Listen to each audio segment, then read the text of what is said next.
Rome শাসনতন্ত্রের রূপান্তর ৯ April ১৯৩২। কার্থেজের পরাজয় এবং ধ্বংসের পর পশ্চিম ভূখণ্ডে রোম সর্বেসর্বা হয়ে উঠল। প্রতিদ্বন্দ্বী আর কেউ রইল না। গ্রিক রাষ্ট্রগুলো তো আগেই রোমের বশ্যতা স্বীকার করেছিল, এখন কার্থেজের অধীনস্থ দেশগুলোও রোম দখল করে বসল। দ্বিতীয় পিউনিক যুদ্ধের পর স্পেন এসে গেল রোমের অধিকারে, কিন্তু তথাপি কেবলমাত্র ভূমধ্যসাগরীয় অঞ্চলের দেশগুলিই রোমের অধীনতা স্বীকার করেছিল। সমগ্র উত্তর এবং মধ্য ইউরোপ ছিল স্বাধীন। যুদ্ধজয় আর দেশ অধিকারের ফলে রোম ঐশ্বর্যশালী হয়ে উঠল। বিজিত দেশসমূহ থেকে প্রচুর ধন সম্পদ আর ক্রীতদাসের আমদানি হতে লাগল, আর সেই সঙ্গে এর বিলাসিতা। তোমাকে পূর্বে বলেছি, রোমের শাসন ক্ষমতা ছিল সিনেট সভার হাতে, এবং এই সিনেটের সভ্য ছিলেন ধনী অভিজাত সম্প্রদায়ের লোকেরা। রোমের ক্ষমতা আর অধিকার যত বেড়ে চলল, এই ধনী সম্প্রদায়ের ধন সম্পদও বাড়তে লাগলো সেই অনুপাতে। কাজে কাজেই ধনীরা হলো অধিকতর ধনী, আর গরিব সেই গরিবই থেকে গেল, কিংবা আরও বেশি দুস্থ হয়ে পড়ল। বাড়ল দাস অধিবাসীদের সংখ্যা। বিলাস বৈভব আর দুঃখ দুর্গতি পাশাপাশি বেড়ে চলল। আশ্চর্য, কতকাল আর মানুষ এই অবস্থা সহ্য করবে? তবে কিনা মানুষের সহ্যেরও একটা সীমা আছে, এবং সেই সীমা ছাড়িয়ে গেলেই সহ্যের বাঁধ ভেঙে যায়। ধনী সম্প্রদায় নানা রকম খেলাধুলো, সার্কাস ইত্যাদির ব্যবস্থা করে দরিদ্র জনসাধারণ আর দাসদের ভুলিয়ে শান্ত রাখত। একদল লোক অস্ত্রের খেলা দেখাতো, দ্বন্দ্বযুদ্ধ করত। ওদের বলা হতো গ্লাডিয়েটর। সার্কাসে ওদের দ্বন্দ্বযুদ্ধের ব্যবস্থা করা হতো। কত ক্রীতদাস আর যুদ্ধবন্দীকেই না হত্যা করা হয়েছে এ ধরনের দ্বন্দ্বযুদ্ধে খেলার ছলে। দুঃখিত, কত ক্রীতদাস আর যুদ্ধবন্দীকেই না হত্যা করা হয়েছে এ ধরনের দ্বন্দ্বযুদ্ধে খেলার ছলে। কিন্তু আভ্যন্তরিক গোলযোগ বেড়ে চলেছিল রোম রাষ্ট্রে। রাজদ্রোহিতা আর হত্যাকাণ্ড লেগেই ছিল। নির্বাচনে ঘুষ আর অসাধু উপায়ের তো যেন কথাই ছিল না। এমনকি চিরপদদলিত ক্রীতদাসরাও একবার স্পার্টাকাস নামক জৈনিক দ্বন্দ্বযুদ্ধকারীর অধীনে বিদ্রোহ করেছিল। দুঃখিত, এমনকি চিরপদদলিত ক্রীতদাসরাও একবার স্পার্টাকাস নামক জৈনিক দ্বন্দ্বযুদ্ধকারীর অধীনে বিদ্রোহ করেছিল, কিন্তু কর্তৃপক্ষ নিতান্ত নিষ্ঠুরভাবে সেই বিদ্রোহ দমন করে। কথিত আছে ৬,০০০ বিদ্রোহীকে ক্রুশবিদ্ধ করে হত্যা করা হয়েছিল। এই সময়ে কয়েকজন সেনা অধ্যক্ষ প্রভাবশালী হয়ে ওঠে। সিনেট সভাকে তারা আমল দিত না। বাদল গৃহযুদ্ধ। সৈন্য অধ্যক্ষরা পরস্পর মারামারি কাটাকাটি শুরু করলো, উজাড় করে দিল দেশ। খ্রিস্টপূর্ব ৫৩ সনে প্রাচ্য ভূখণ্ডে পার্থিয়ায় অর্থাৎ মেসোপটেমিয়ায় কেরির যুদ্ধে রোমান সৈন্যবাহিনীরা দারুণভাবে পরাজিত হয়েছিল। পূর্বকথিত সৈন্য অধ্যক্ষদের মধ্যে দুজনের নাম বিশেষভাবে উল্লেখযোগ্য, পম্পে আর জুলিয়াস সিজার। সিজার ফ্রান্স এবং ইংল্যান্ড জয় করেছিলেন, তা তুমি জানো। পম্পে গিয়েছিলেন পূর্ব দিকে, কিন্তু এই দুজনের মধ্যে ছিল তীব্র প্রতিদ্বন্দ্বিতা।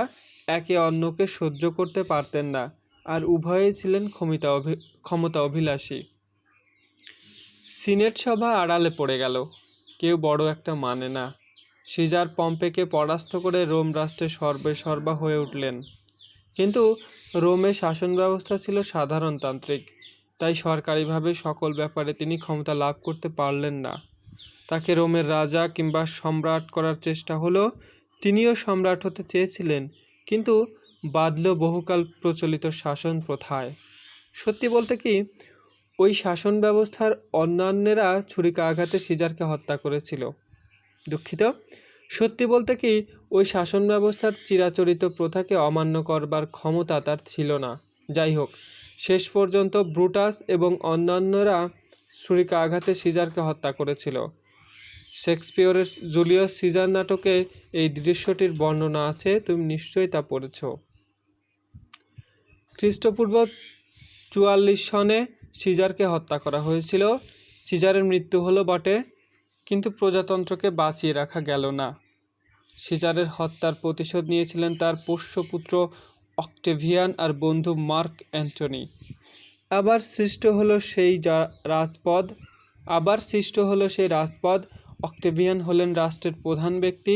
লোপ পেয়ে গেল প্রজাতন্ত্র। সিনেট সভা থাকলো বটে, কিন্তু তার প্রকৃত কোনো ক্ষমতা রইল না। অক্টেভিয়ান রাজা হয়ে অগাস্টাস সিজার এই নতুন নাম এবং উপাধি গ্রহণ করলেন। পরে তার বংশধরদের সকলকেই বলা হতো সিজার। প্রকৃতপক্ষে সিজার কথার মানে দাঁড়ালো সম্রাট। কাইজার এবং জার এই দুটি কথারও উৎপত্তি হয়েছে এই সিজার শব্দ থেকে। কাইজার কথা অনেক কাল যাবৎ হিন্দুস্তানি ভাষায় প্রচলিত আছে, যেমন কাইজারি হিন্দ, কাইজারি রোম। ইংল্যান্ডের রাজা জর্জ মনের আনন্দে এই কাইজারি হিন্দ উপাধি গ্রহণ করেছেন। জার্মানির কাইজার আর নেই, তেমনি অস্ট্রিয়া আর তুরস্কের কাইজার এবং রুশিয়ার জারও বিদায় নিয়েছে। কিন্তু আশ্চর্য, শুধু ইংল্যান্ডের রাজা অদ্য অবধি সেই নাম কিংবা জুলিয়াস সিজার উপাধি আঁকড়ে ধরে আছেন। অথচ এই জুলিয়াস সিজারই রোমের পক্ষ থেকে ইংল্যান্ড জয় করেছিলেন। দেখা যাচ্ছে জুলিয়াস সিজারের নামটা রাজকীয় মহিমা জ্ঞাপক একটি শব্দে পরিণত হয়েছে। আচ্ছা, পম্পে যদি গ্রিসে সিজারকে পরাস্ত করতেন তবে কেমন হতো? সম্ভবত তখন পম্পে সম্রাট হতেন, আর পম্পে কথাটির অর্থ হতো সম্রাট।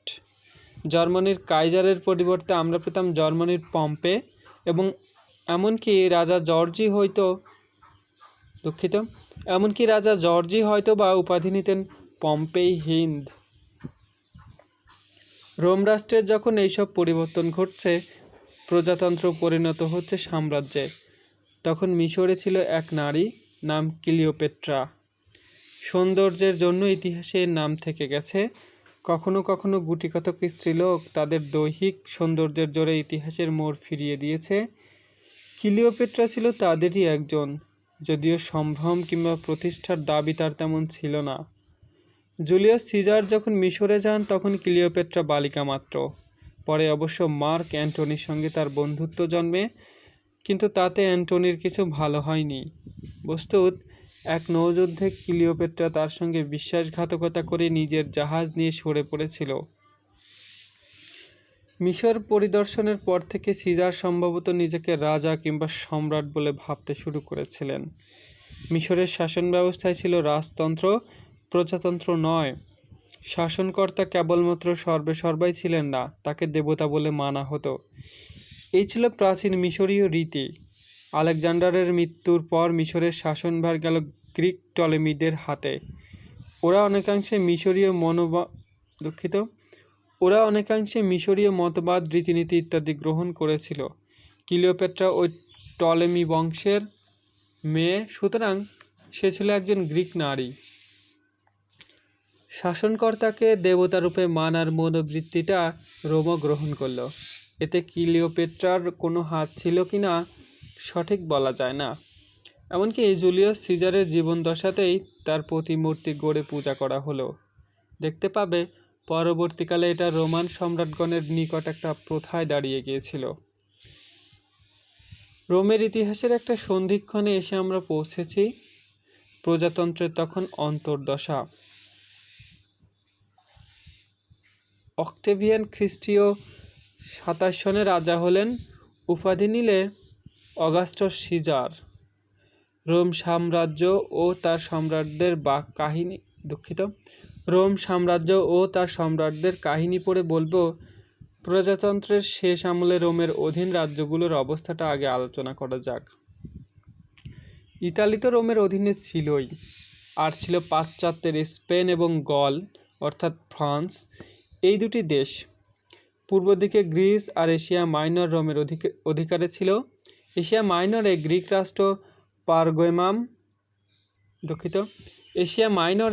রাষ্ট্র পারগেমামের কথা নিশ্চয়ই তোমার মনে আছে। উত্তর আফ্রিকায় মিশরকে রোমের আশ্রিত রাজ্য হিসেবে ধরা হতো। ভূমধ্যসাগরীয় অঞ্চলের কার্থেজ এবং অন্যান্য কয়েকটি দেশ রোমের অন্তর্ভুক্ত ছিল। কাজেই উত্তরে রোম রাষ্ট্রের সীমানা ছিল রাইন নদী।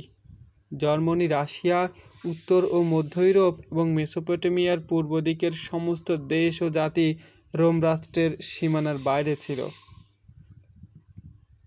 সেকালে রোম ছিল বিরাট সাম্রাজ্য। ইউরোপের লোকের দুঃখিত ইউরোপের লোকেরা সমগ্র পৃথিবীটাকেই রোমের অধীন বলে মনে করত। অন্যান্য দেশের ইতিহাস সম্বন্ধে ওদের কোনো জ্ঞান ছিল কি না দুঃখিত অন্যান্য দেশের ইতিহাস সম্বন্ধে ওদের কোনো জ্ঞান ছিল না কি না? আদতে কিন্তু ব্যাপার তা নয়। চীনের হান বংশের কথা নিশ্চয়ই মনে আছে তোমার। ঠিক এই সময়টাই ছিল হান বংশের রাজত্বকাল এবং এদের ক্ষমতা আর অধিকার এশিয়া থেকে বরাবর কাস্পিয়ান সাগর অবধি বিস্তৃত ছিল। মেসোপটেমিয়ায় কেরিত যুদ্ধে রোমানদের দারুণ পরাজয় হয়েছিল। মঙ্গোলীয়গণ সে যুদ্ধে পার্থিয়াবাসীদের সাহায্য করেছিল, এই আমার আন্দাজ। রোমের ইতিহাস, বিশেষ করে রোমের প্রজাতন্ত্র যুগের ইতিহাসের প্রতি ইউরোপীয়দের একটা টান আছে। ওরা মনে করে প্রাচীন রোম রাষ্ট্র আধুনিক ইউরোপীয় রাষ্ট্রগুলোর জন্মদাতা। কথাটার মধ্যে কিছু সত্য আছে। তাই তো ইংল্যান্ডে স্কুলের ছাত্রদের গ্রিস আর রোমের ইতিহাস পড়ানো হয়, অথচ আধুনিক যুগের ইতিহাস হয়তো তারা জানে না। আমার মনে আছে ইংল্যান্ডে আমাকে লাতিন ভাষায় জুলিয়াস সিজারের গল আক্রমণের কাহিনী পড়তে হয়েছিল। সিজার কেবল যোদ্ধাই ছিলেন না, সাহিত্য রচনায়ও তার চমৎকার হাত ছিল। আজও ইউরোপের হাজার হাজার বিদ্যালয়ে তার রচিত দ্য বেলো গ্যালিকো পড়ানো হয়। অশোকের রাজত্বকালে পৃথিবীর অপর দেশের অবস্থার পর্যালোচনা শুরু করেছিলাম। তা শেষ করে আমরা চীন এবং ইউরোপে চলে গিয়েছি। এখন খ্রিস্টীয় যুগের শুরুতে চলো আবার ভারতবর্ষে ফিরে যাই। অশোকের মৃত্যুর পর সে দেশে অনেক কিছু পরিবর্তন ঘটেছে। উত্তর আর দক্ষিণ ভারতে নতুন নতুন সাম্রাজ্য গড়ে উঠেছে। পৃথিবীর ইতিহাস অবিচ্ছিন্ন, এই ধারণা আমি তোমার মনে জন্মাতে চাই। কিন্তু মনে রেখো, সেই প্রাচীন যুগে দূর দূরান্তের দেশগুলোর মধ্যে সংযোগ রক্ষার তেমন কোনো উপায় ছিল না। রোম অনেক বিষয়েই খুব উন্নত ছিল বটে, কিন্তু ভূবিদ্যা আর ভূচিত্রাবলীর জ্ঞান ছিল না বললেই হয়।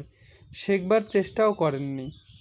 সৈন্য অধ্যক্ষরা ছিলেন দিগ্বিজয় বীর, সিনেটের সদস্যরাও ছিলেন বটে জ্ঞানী ব্যক্তি, কিন্তু ভূগোলের জ্ঞান তাদের সামান্যই ছিল। আজকালকার স্কুলের ছাত্রছাত্রীরাও তার চেয়ে ঢের বেশি জানে। রোম সম্রাটগণ যেমন নিজেদের পৃথিবীর অধীশ্বর বলে মনে করতেন, ঠিক তেমনি হাজার হাজার মাইল দূরে এশিয়া মহাদেশের চীনের সম্রাটগণও ভাবতেন তারাই পৃথিবীর অধিপতি। ধন্যবাদ। আমি খুবই দুঃখিত, বারংবার ভুল করেছি এবং পুনরাবৃত্তি পড়েছি। আমি ক্ষমা চেয়ে নিচ্ছি সকলের কাছে এবং আজকের চিঠি পর্ব থেকে বিদায় নিচ্ছি। আমি মোহাম্মদ আসাদ। শুভকামনা।